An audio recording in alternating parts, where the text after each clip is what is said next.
welcome back to my channel. If you're new, I'm Rye, and this is Rye's Reading Corner, and today I'm going to be doing the 20 questions book tag. So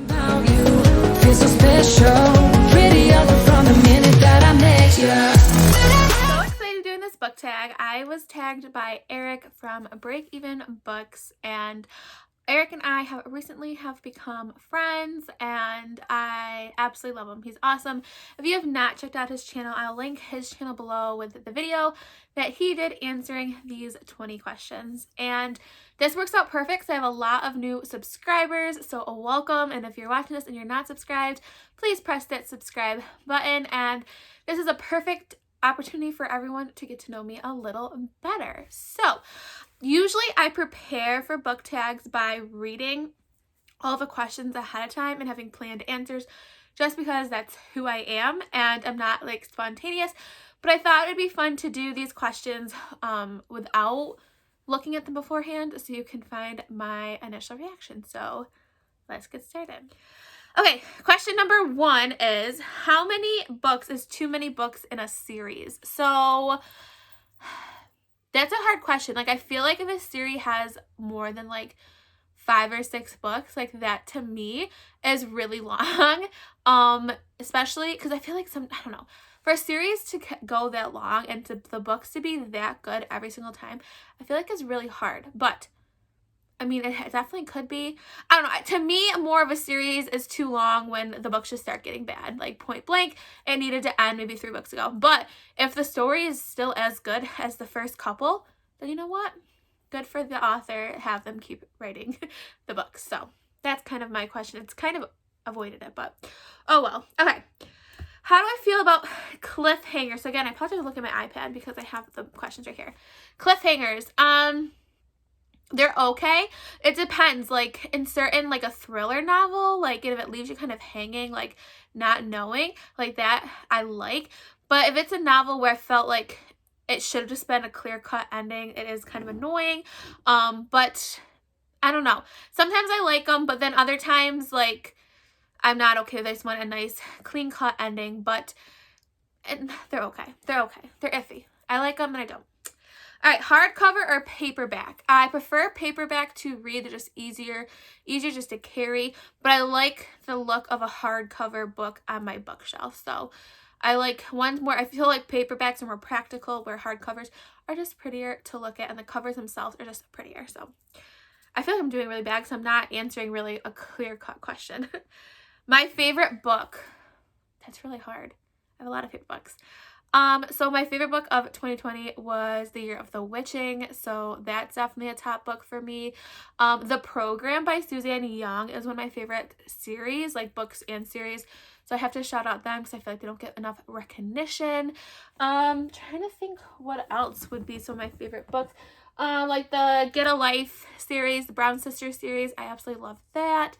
Gosh, I don't know. Like, that's really hard. I love a lot of books, but I think those are some of the ones that jump out to me.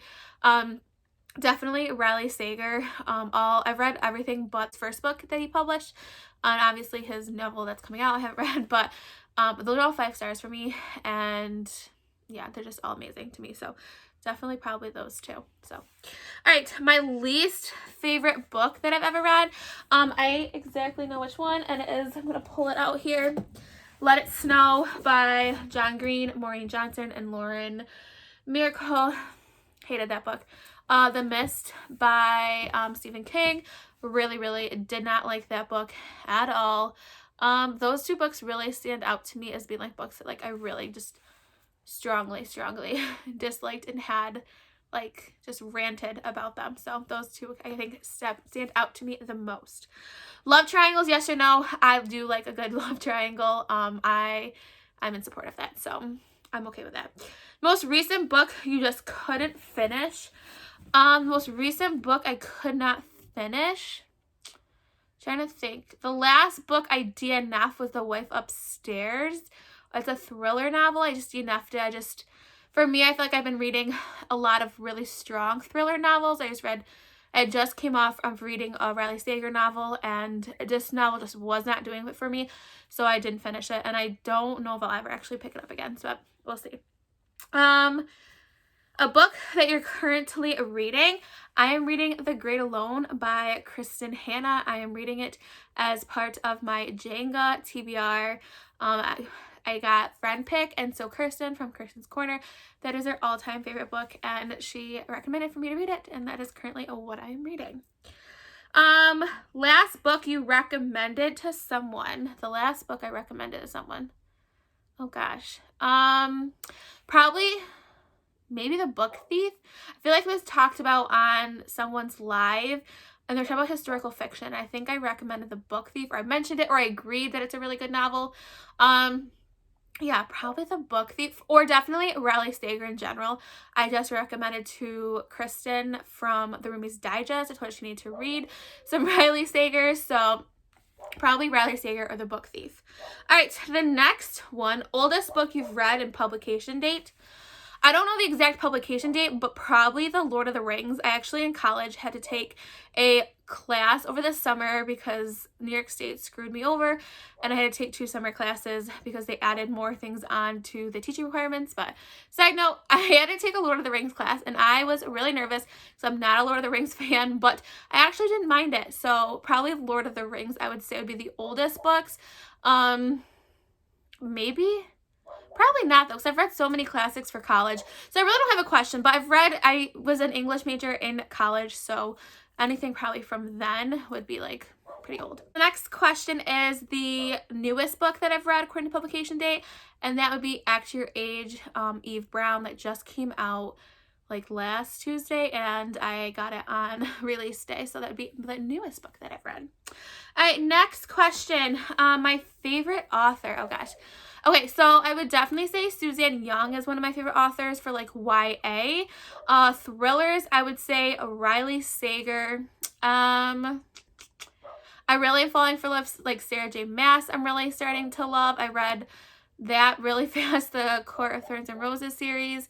So yeah, I would probably say those 3 are authors that really stand out to me, I would say, probably, as of right now. And my dog is barking outside, so I apologize if you hear her in the background. Okay, so the next one is a book that I dislike that a lot of people like. So 2 books pop in mind for me. One of them is Wilder Girls by Rory Powers. I really did not like that book. I think I gave it like 2 stars. I thought the writing was... it was rough. To me, it was a debut novel, but did not care for that book at all.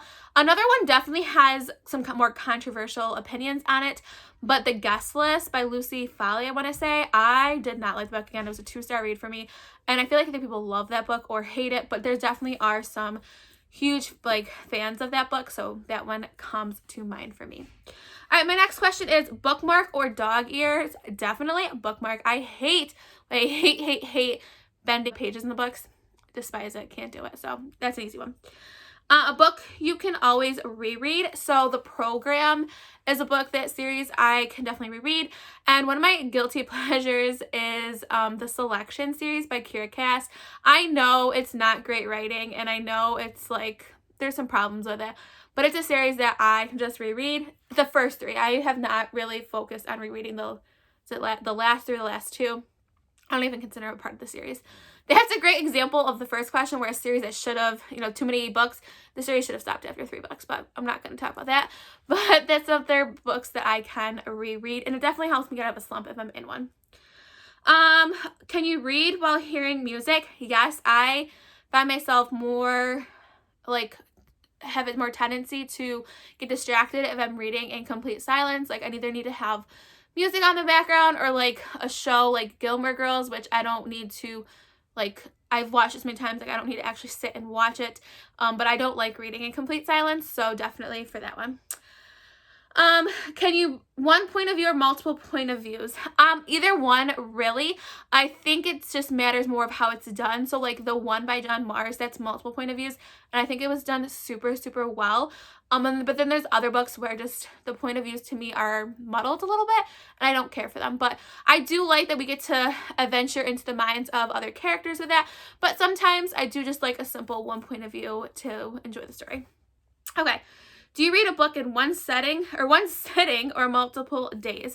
So for me, it's hard to read a book in one sitting because, like, just the way my life is and being a mom. But I definitely could read a book in one day or hours, just broken apart. Like the No Exit I read in several hours. So I definitely will do that. But multiple days too. It just depends. It depends if it's a quick paced book, if it's a fast paced book, if I'm intrigued, like what this, I'm not reading like a 500-600 page book in one sitting. Like, I just can't do that. But if it's like a quick read, especially thrillers, I can read very fast. So, all right. And who do I tag? This part always stresses me out. So if I tag you and you've already done this video, I apologize. But I will tag Kirsten from Kirsten's Corner, Michelle from Michelle Reads YA, and I will also tag Rachel from Let Me in the Library. So, and if anyone else wants to do it, feel free to. And if the three of you have already done this, I apologize. But so I hope you maybe learned a little bit something more about me with my reading likes and dislikes. Let me know some of your answers to any of these questions down below in the comments. So if you'd like to take this journey with me, please press that subscribe button. If you ever want to miss any of my content, press that notification button. And if you like this video, please give me a thumbs up. If you want to be my friend on any other social media platforms, all that information is down below. And yeah, stay kind, loves, and I'll see you next time. Bye.